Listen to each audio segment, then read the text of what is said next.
Hey, what's going on, beer lovers? Welcome to another episode. Today, we are actually at Beachwood Blendery. This is a continuation episode off of our Beachwood episode.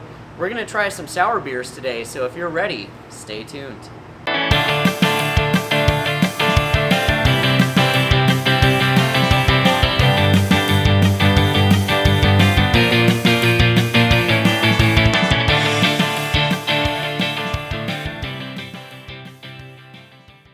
Hey, I'm Harrison McCabe. I'm the head brewer and blender at Beachwood Brewery.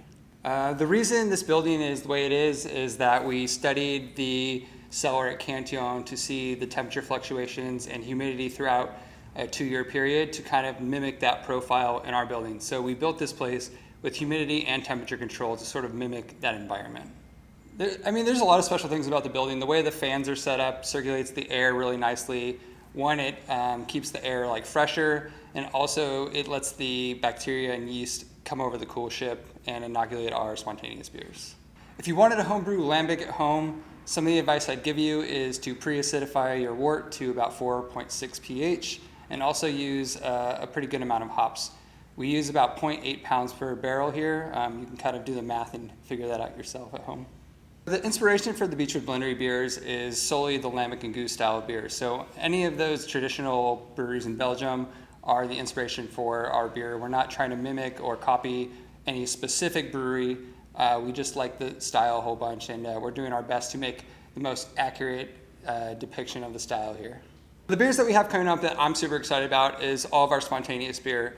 It's like the main point of this project is to blend goose and really get that spontaneous profile. And all of our new blends coming up next year are fantastic. They're the best beers we've ever done, and I'm super excited for them to come out. We have two profiles. So we have our spontaneous beer and our non-spontaneous beer. Our non-spontaneous beer is a lot fruitier, a lot more stone fruit, peach, apricot type flavors, where our spontaneous beer is definitely more of earthy, funky, sort of aged hop character. That's how I would distinguish between the two. The tasting room is not open right now. We're still making tons of awesome beer. If you want to try our beer, check your local bottle shop. Beachwood Barbecue and Brewing is open in Long Beach on 3rd and Long Beach Boulevard. Go check that out. We also have a tasting room at Huntington Beach that also pours our beer, so I would check out there. If you're around Long Beach anytime, I'd love to have you come by Beachwood and try all the amazing beers we make. We do all of the styles insanely well. We put a lot of time and effort into everything. We've got amazing world-class IPAs, as well as our Belgian Lambic and Goose style beers, so come check them out.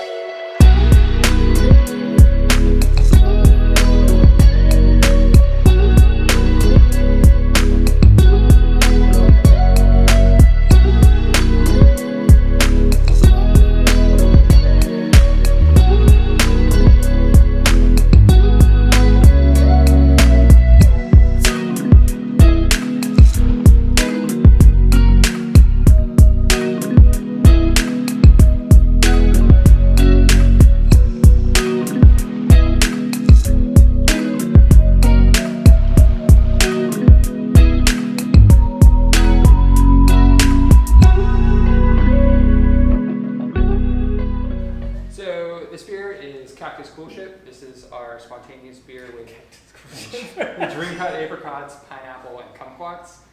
So a blend of those three. Yeah, all right. And this is all natural fruit, or are you guys? This is all whole fruit, yeah. So we don't use any purees or extracts here. Everything's whole fruit. Ever, or just for this, just for this beer, or ever? No, everything is whole fruit. Okay. This is frozen IQF, so it's liquid nitrogen, frozen 0 degree. Gotcha. Yeah. So the thing with that is that they freeze it when it's perfectly ripe versus when you get stuff fresh occasionally, they pick it underripe because it's going to sit on a slow shelf. So the quality of the fruit, it's hard to control if you get fresh everything. Especially stone fruit season, right? We get 2,000 pounds of fruit in, and I have to hand sort it and leave it out for 3 to 6 days, and then come in whenever it's ready, kind of thing, and work my schedule around it. You gotta time it right. Yeah. It's insanely time consuming and So you were saying earlier this is unfinished, right? Or is this one finished? To me, it's well, I mean, it smells really good, but It does smell really good. Let me taste it. But All right, well, I guess we're going to find so out. everything goes through at least a 3-month conditioning period. The spontaneous stuff is typically 6 to 8 months, or anything that's a goose blend is 6 to 8 months. And the reason being is like it goes through like carbonation, which is like 2 weeks, and then it goes through like diacetyl phase where it's buttery, Yeah. and then it goes through an estery phase because it just re-fermented. So it takes that extra time to sort of get back to where it was before it went into a bottle. Okay. And even then, it like changes a little bit because you put it in a bottle. And Sure. Yeah, it conditions in the there's bottle. carbonation now. So, and most of our spontaneous beers are pretty balanced in fruit. Like they're not like fruit bombs. Like we still want you to taste beer and like achieve, a balance with like the funk, the acidity, like fruit flavors. Yeah, and this just works really well. Like these fruits are like kind of like synergistic with each other. I think. Like I dig it a lot. Yeah, it's good. So this beer is. Cheers, guys. Cheers. Yeah, cheers. Okay, so this is spontaneous beer with raspberry, blueberry, vanilla.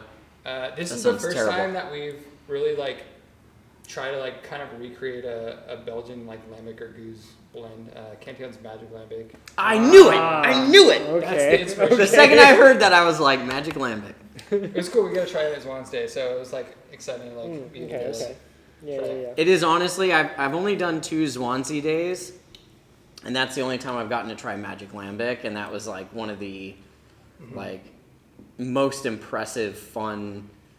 Like you just have to sit there and be like, Cantillon makes that? Like this ancient brewery that follows old classic ways is making like it's basically like the pastry boys of Lambics, Yeah, it's like so. I don't come up like every year. I'm like I just ask people like, oh hey, like what do you want us to make? Right. And some people just be like, oh, like do that. I'm like, okay, sure. Like All right, so easy. Just like that. Just like that, sometimes guys. I run out of ideas. It's just like it's fun to hear other people's ideas and like Right. because also sometimes they're challenging. And I'm like, okay, like let me figure out how to do that because you always learn a lot from like experimenting with new things. So Yeah. for this one, I went through like 9 different vanillas. I went through like a vanilla dealer. Like there's like 2 different species of vanilla, and there's all these like different regions that grow them. So like I got them all in, and I like made like samples of all of them, and like blended them into the beer to figure out which one like I really liked and wanted to do. So this one is Ecuadorian Tahitian vanilla. It was like the fruitiest one with like really nice like creamy like sort of vanilla character to it, but not like the classic like Madagascar type. Gotcha, fruit yeah, one. So like yeah. I like the fruitier element a bit more than like the more sugary, Okay. Yeah. pastry sort of. Yeah. Yeah. Yeah. I think it works really well with the beer. Like the nose is like definitely like kind of fruit punchy. A little bit. You yeah. dig in though, and like you get a lot of yeast presence out of that. Actually, I was gonna ask you like what is the yeast that you used in this one? It's spontaneous beer, so. Like in from the air, from yeah. here? What do you mean? Yeah. From we made- here? Yeah, we made this. Wow, in- long. Yeah. This is some Long Beach yeast, guys. Wow. Yeah, this is spontaneous beer. I don't know. I'm just getting like the actual like yeast profile of something similar to Belgium, and I know like climate wise, it's so very that's the different. thing that I feel like we've mentioned at least I feel like I've mentioned in one of maybe like our Cantillon reviews, where Cantillon is located is not exactly like a pristine, clean air area. Like it's very urban. Yeah. It so is. is Long Beach, but also they're right by the ocean. So if anything, Long Beach probably has Yeah, you probably get some quote unquote clean air like yeah, coming like you in. get a little bit more like It's humid here, like we get ocean you know breeze. And yeah. It's just to me. I mean, I always brew with controlled yeast. Like Sure, I yeah, buy pre-cultured yeast that is controlled and it's bred for a reason. And the idea of spontaneous yeast just scares the living out of me. And I just have to sit there and think Long Beach, you're leaving your windows open. I'm like, oh God, who knows what can make its way in there? But it Yeah. tastes delicious. No, The it's very building's like delicious, kind yeah. of. And it is very Cantillon-esque. So like Lambic is not just from the air, right? It's like from. Yeah. It's a beer of the environment. Like it's not just air. It's like equipment, like barrels, like whatever. Yeah, else. and then like you have a lot of wood. There's a lot of wood. in There's this brick. too, It's so that's like barrels everywhere. yeah. Excuse me. I lost my train of thought. Sorry. Yeah. So like the first like 2 years of spontaneous beer, like we didn't have like good results. Like we weren't pre-acidifying. We were over hopping. And those are kind of some of the two variables that you have really to like make the beer turn out good at the end, right? So like you get Enterobacter, which is sort of like a rotten cabbagey kind of thing that happens when your pH doesn't drop quick enough. So if you overhop, that can happen because you're retarding the bacteria, or if your temperatures are too low, like it doesn't like get acidic enough, or like so like you got to find that balance in your environment wherever you're at. Yeah. The thing is, if you go like too warm, like you just won't make this style of beer because the profile will be more like American style, like lactobacillus, like lemony type acidity. Right. It's the same acid. It's just made by different organisms that have different profiles. So like the lactobacillus has more lemon sort of thing, and Pediococcus has more like the stone fruity. Like it has more texture to it as well. Like it's not as like front of the tongue. It's more like sides and back of the tongue kind of thing. Anyway, yeah, this tastes great. It's not quite done in my opinion, but it's like on its way, and like I'm pretty happy with it. Like so, it's good. On that note, what are you looking for that would tell you this is a done product? It's mainly what I don't find, right? So I'm smelling it. Like I don't smell anything like immediately off. I smell like vanilla, like slight raspberry. Like blueberry is not like super like popping, like which is good because blueberry and lots of like yeah, kind of gross. But like I just get like a fruit punch and like a tannic skin kind of quality. Okay. Like there's no diacetyl, there's no sulfur. And then I like on the finish, like the retronasal, like you're kind of looking for diacetyl or THP. And there's like maybe like just a tiny bit, like it could be the vanilla, but it definitely like coats the tongue in a way. Like vanilla actually adds like texture to the beer, which is pretty cool. It adds like really nice roundness. This is Everything Is Nothing with a Twist. This is one of the first blends that we did a long time ago. The first one was with Ryan Fields and Eric Salazar. It was a citrus, a peppercorn, and an herb. So again, in that vein of like sort of ingredients, we chose kombu, sansho green pepper, and yuzu. All right. So I recognize yuzu and nothing else. so kombu is it's seaweed. They use it typically in like a lot of Japanese cuisine, like ramen. Like it adds umami and MSG to your broth or whatever else you're making. And sansho green pepper is like the leaf of a Szechuan peppercorn tree. It's got like this really like earthy, piney, citrus kind of quality. And yuzu also has like sort of that kind of bright, flavor like profile. very distinct citrusiness. So this sounds like it's going to be very salty, citrusy. No? Okay. It's interesting. This is so like this beer has an amazing nose and like, but I think the real like cool thing about this beer is the texture of the beer. Like you've really not had anything like this. All right. I like that. And I'll explain it after you try it. All right. Or you can tell me what you guys get. Corn clear. Yeah, That's very nice. light. Wow. Look at that That filtration. is so light. Jesus. The head on this one's sticking around a little longer too. This isn't a Pilsner? I know. It's a lot. Head retention's like here and there. It changes all the time. Okay. Oh. I don't know why, but it reminds me of like Asian pear on the nose. Yeah, it's a lot more delicate on the nose than I was imagining. Yeah. I thought it was going to be more punchy, but this is... Yeah, so like, I mean, again, we're trying to like achieve balance. Like, even though we're using like pretty potent, like powerful ingredients, like we still want like nuance in the beer and like... I mean, it's definitely like- nice. I got the peppercorns on the nose for sure. I just dug in. I kind of cheated a little bit. I like smelled the peppercorns as I was drinking it.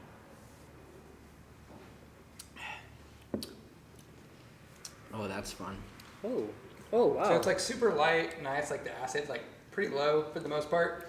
But the cool thing is like the kombu like really added like a lot of salt. So the texture is really round, but also like your mouth waters twice because you get acidity and then like the umami from it is like, so it's like two like rolls of like mouth watering, which is pretty cool to me. Mm-hmm. I get a little bit of like salted grapefruit, maybe something like that, or like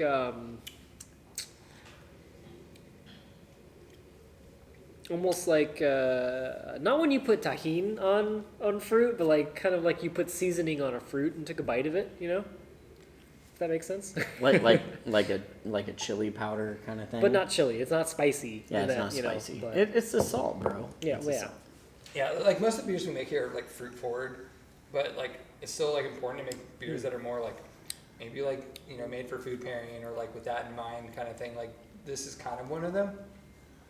I think it's perfectly drinkable on its own, but it's a cool food pairing beer in my opinion. To me, to be honest with you, I'm drinking this and I'm thinking I would love some like white fish or something with this. Yeah, for sure. Like a breaded citrus white fish or something, and have this kind of like pull you away from it a little bit.